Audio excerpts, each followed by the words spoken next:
Good morning and good afternoon to everyone. Um, I'm excited to come here today and talk about one of the most overlooked problems in the development of natural language processing. Specifically, just both broadly the various types of NLP, traditional NLP, as well as these lessons I think are applicable to LLMs today. So let's go through and look a little bit at the last few years of development. This is a quote I like to bring up from 2020, and you can see just how far we've come since then, right? Harvard Business Review was predicting 3 years ago that the next big breakthroughs in AI will be about language. And we have seen the surge of development and really production readiness in NLP models since then. Uh, just to share a few of the use cases that we've been seeing across many different industries and functions. What I really appreciate about NLP is its applicability to many different industries out there. Anything from the legal space through to medical, e-commerce, and really just it's touching so many of the real world use cases out there. Um, I think what's really exciting is that this is now applicable to many of our jobs, and everyone's trying to figure out, especially with the advancements of ChatGPT, they're starting to use this in their own personal lives, and now people are really wondering how they can apply this to their day-to-day jobs. On top of that, it goes a lot beyond just ChatGPT and LLMs, right? There are many different use cases that we're seeing across those same industries.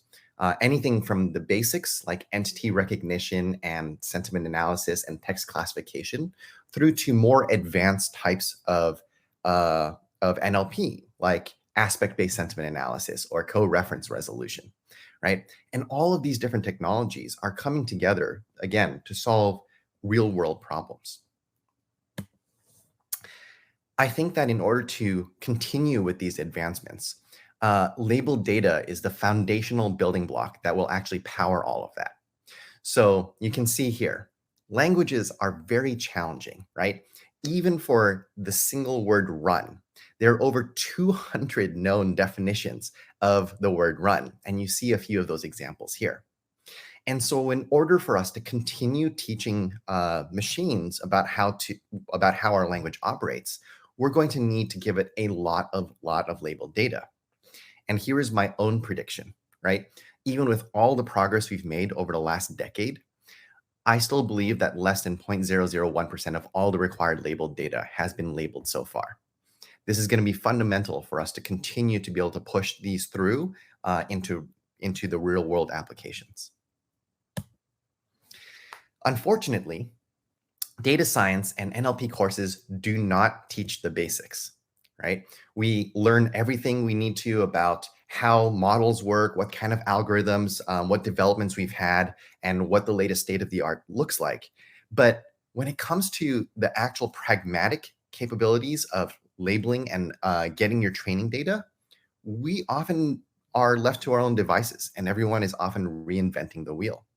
And so what I want to talk through today is less on the research and academic side and more on the pragmatics. On day one, you sit down, you want to train a new algorithm. What should we be looking for? As a side note, if you've been paying attention to the images so far, everything here is through generative AI. So don't look too closely at these kids' fingers. All right, let's get to the actual intro. I've been in your shoes. My name is Ivan. I'm the CEO and founder here at Datasaur.ai. A little bit about us. We have been in operation for the last 4 years now. We're funded by Initial S Capital, the CTO of Segment, and the CTO and now president of OpenAI. We have over 5 million labels applied on our site on a monthly basis, and we are serving a lot of the top organizations and institutions around the world. So for today's talk, I'll be drawing on our experience in just interviewing and working with over 200 ML teams around the world. So what's the problem here, right? What we've learned is that machine learning teams hate wasting their valuable time and resources labeling data. We really want to spend time on the fun stuff, right? The green area, which is the model development, the training, the tuning itself. But in reality, an industry-wide survey has shown that the vast majority of our time is is spent in just gathering and cleaning and training and getting the training data to begin with. Let me know if this sounds like a familiar situation for you. We have a lot of raw data. It needs to be labeled. We need a lot of labels. In fact, closer to like millions of labels by the end of next week.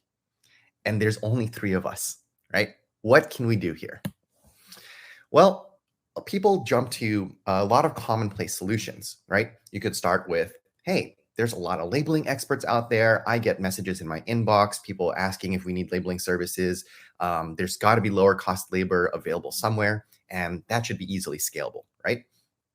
Problem solved. Unfortunately, as machine learning teams really get into this, they learn that training labelers can often take weeks.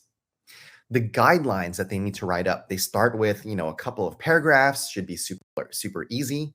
But then as they really get into it, they add more and more guidelines. They answer more questions. And suddenly those guidelines are over 20 pages, right?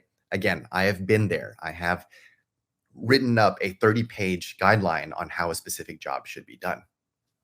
And then shouldn't be any surprise that with all of this, there's a high turnover rate. People get tired of doing this. They're not happy with this work. It's gotten very complex. And now you have to retrain entirely new labelers, which again takes weeks.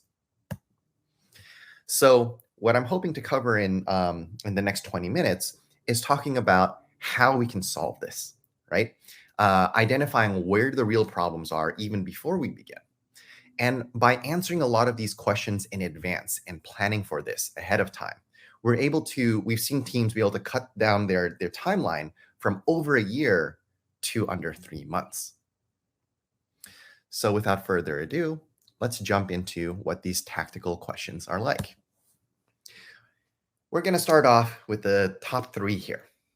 There is the first question of, do you want to go with a crowdsourced option? Do you want to go with a managed service, or do you want to build some workforce out internally, right? Well, in order to answer that question, we actually have to jump forward to the next couple of questions. How important is the quality of the data? If you're working in the healthcare field and there are lives on the line, then quality is of the utmost importance, right? You are willing to have the same data labeled by 3, even 5 people just to make sure that they agree and we really have the highest quality training data. On the other hand, sentiment analysis for, say, tweets or Yelp reviews, we can excuse a little bit of some number of errors there.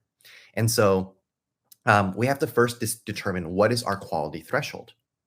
And you compare that with the timeline, right? When do we need this data by? When are we going to actually require this? And of course, budget. And it's that typical triangle of you've got 3 options, choose 2 maximum, right? So if you wanted to really optimize for quality, you might be leaning towards having an internal workforce. Team that you can train up internally, they're full-time employees or contractors, and you're able to manage personally. But on the other hand, if you have a very quick, very rapid deadline approaching, and you just need to get this done as quickly as possible, you may not have the time to build that out in-house, and you might want to go with an existing outsourced service. There's also the level of domain expertise required, right? So, sorry. Meant to go through some of these questions earlier. There's domain expertise required as well. So you may not have the option of going with a crowdsourced or a managed service. You may need to have, let's say, certified healthcare workers working on this, or doctors or lawyers, right? Then you might need to be building that in-house again. So by answering all of these questions, you will be able to kind of zero in on what is your 1 year, what is the 1 year plan? What are we going to do just to get to through the first milestone of this project? And then you should start planning ahead and thinking through long term. Is this going to be an ongoing project for us? Are we going to be committing to this for the next 3 to 5 years?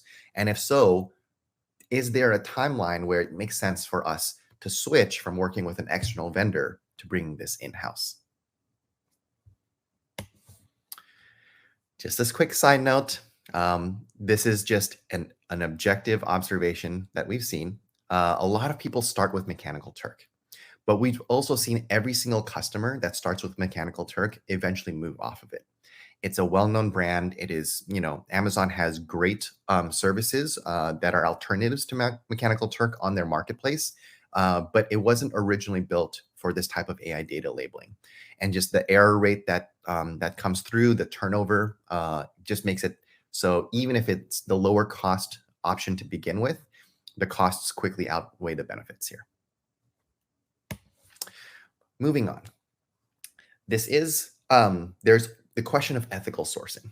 And just to be clear, this is a business problem in addition to an ethical one, right? So you have to think through as you work with these vendors, they can't just be nameless faces. You have to understand who is doing your labeling, right? Under what conditions, for how many hours. As you interview some of these services, you really need to be asking these questions up front because if you don't, this absolutely can come back to bite you, right? There's been article after article every 3 to 6 months about the terrible conditions under which some companies are employing these contractors, and oftentimes the folks who made these hiring decisions aren't even aware, right? They just haven't thought to think through and ask these questions. So it is important to keep to understand specifically the training, the equipment provided, the job security. And that really kind of goes into the next point here. It's important to take a moment and think about what this job looks like from a labeler's point of view, right? There is a lot of tedious, boring, and repetitive work involved. And they know, right? They know that they're constantly being evaluated. They're fearful for their job security. They know that this job could go away quickly. And they also are very aware that they are trying to build the system that will eventually automate their job away. The escalation system can be challenging, especially if they're in different time zones across the world.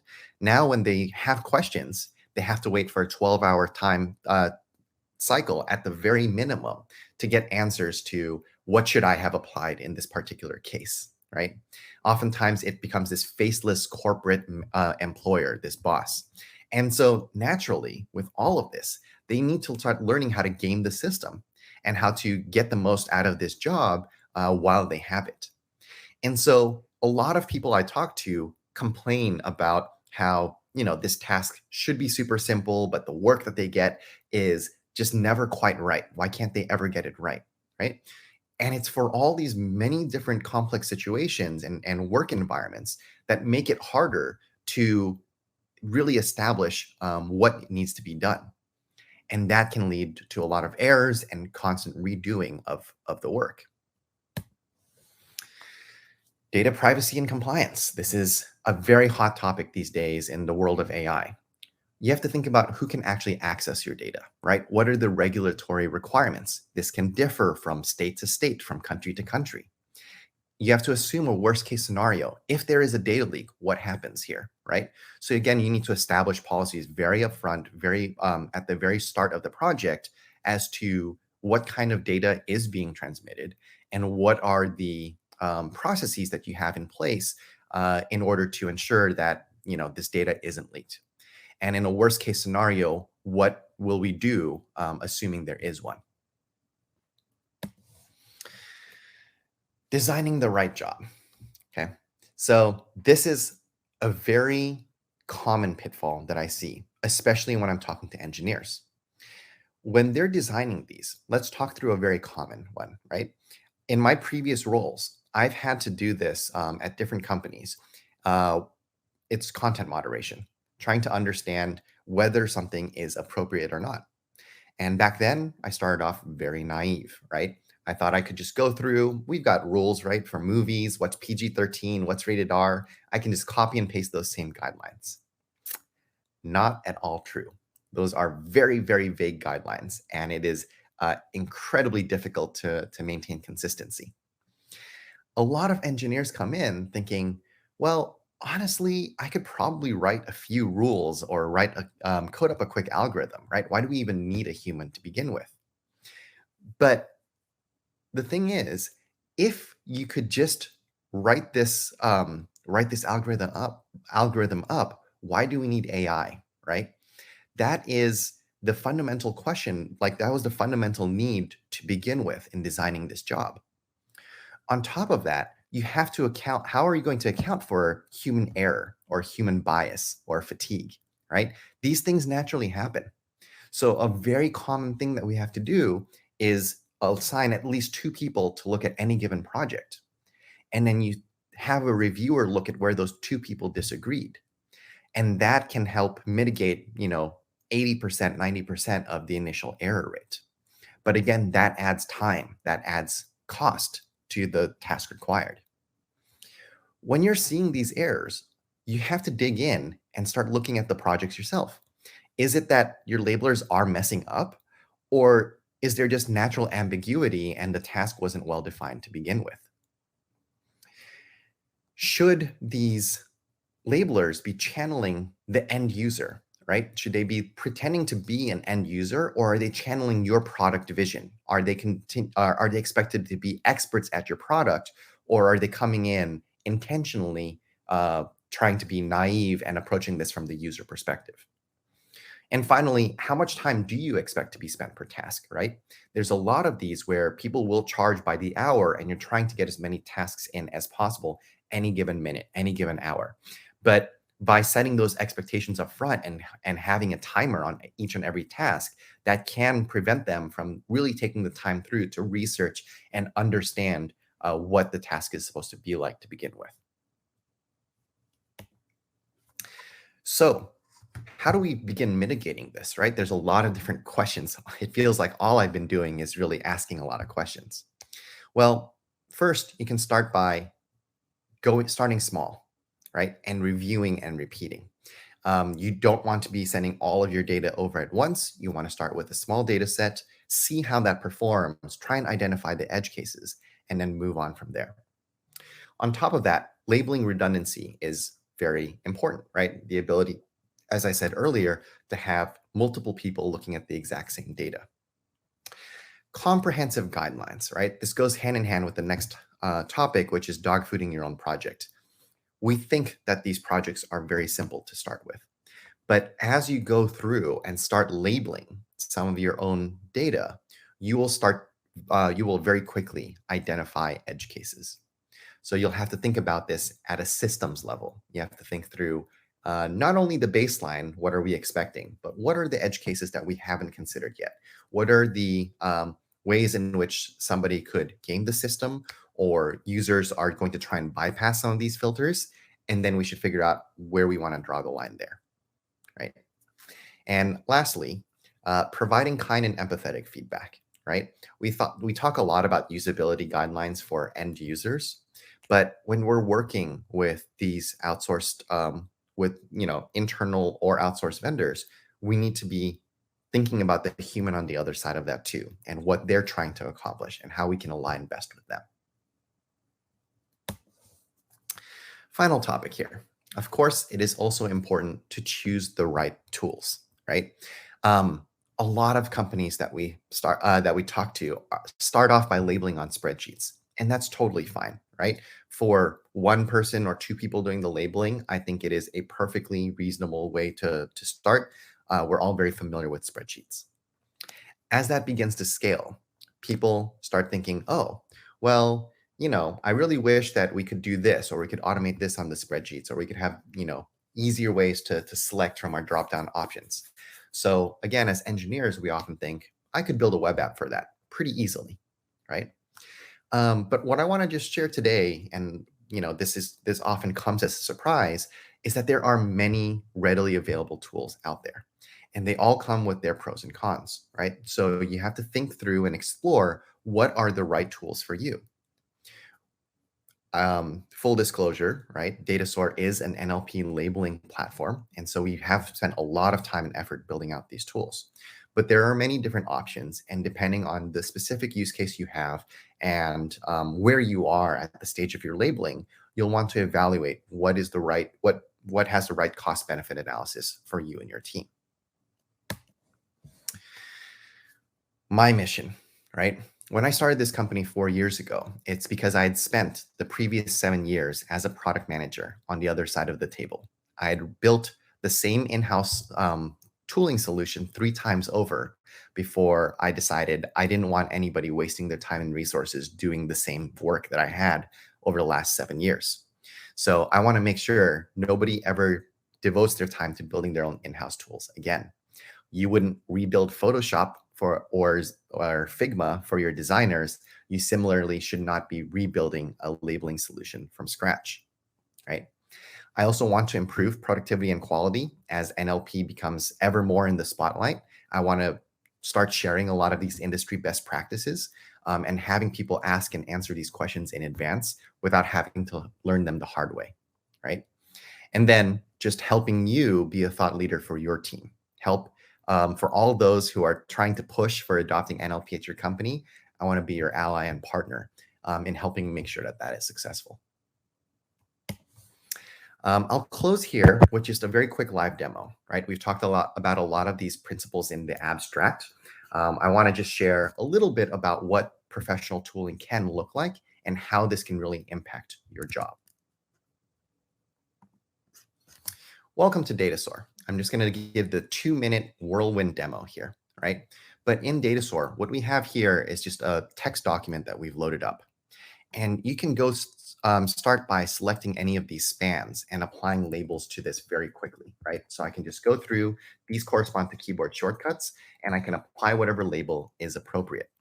I can even draw relationships from one thing to another. So you can have these, you can have the relationships between different entities.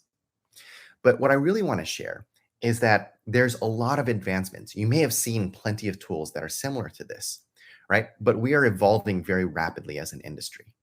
One of those is the ability to actually use the advancements in ChatGPT to label the data itself. And so our most popular feature by a long shot in the last couple of months has been our integration with OpenAI. There were a couple of different research articles demonstrating that OpenAI's ChatGPT could actually outperform human annotators on 4 out of 5 labeling tasks. And so now you can actually take a text classification project like this one, and you can write your prompts directly within Datasaur and call the OpenAI API. And in this case, the system prompt is, you are an expert data labeler in classifying categories, right? And you can write this prompt, predict the labels, and let's see if the API is live right now. It is, and it can automatically apply those topics. So not only should you be looking for a solution where the interface is really easy to use and pick up and start labeling, but you also want to identify what level of automation and what kind of additional features and capabilities are relevant for you and your projects. And last but not least, as you scale, it's also important to look for workforce management capabilities. Oftentimes, again, what we see from customers is that they start off by having yet another spreadsheet tracking who is working on what project and how much progress have they made. In tools like ours, you're able to automatically assign and track the efficiency and the quality and the throughput of your work. So as you scale to 5, 10, 50 labelers, you're really able to get a better sense for how much progress you're making in your training data and what impact that's having on your resulting ML capabilities. Now, moving back to, the takeaways. Final slide. So tactical takeaways, right? You've sat with me for the last 25 minutes. What are some things that you can take back to your team? I think it starts with trying to first understand how you're going to work on the labeling service. Will you go with an external or an internal workforce? Or are you going to use some kind of hybrid and transition between the two? Will you need subject matter experts that can certainly influence your decision on which way to go? And finally, thinking through ahead of time the compliance and regulatory requirements for how the data is handled, right? And then onto the labeling tool, what type of interface would you actually need? Is automated labeling applicable? Is that something that you want to leverage to get a head start with your work? What level of data isolation and permissioning is required as part of that tool, right? And how do you intend to manage your workforce? And is that something that the software can help you handle? So thank you for attending today. If you have any further questions, you can reach out to me at any time at the email listed, ivan@datasaur.ai. You can also feel free to send a connect on LinkedIn. I'd be happy to consult with you and your team on any of the best practices that we share today.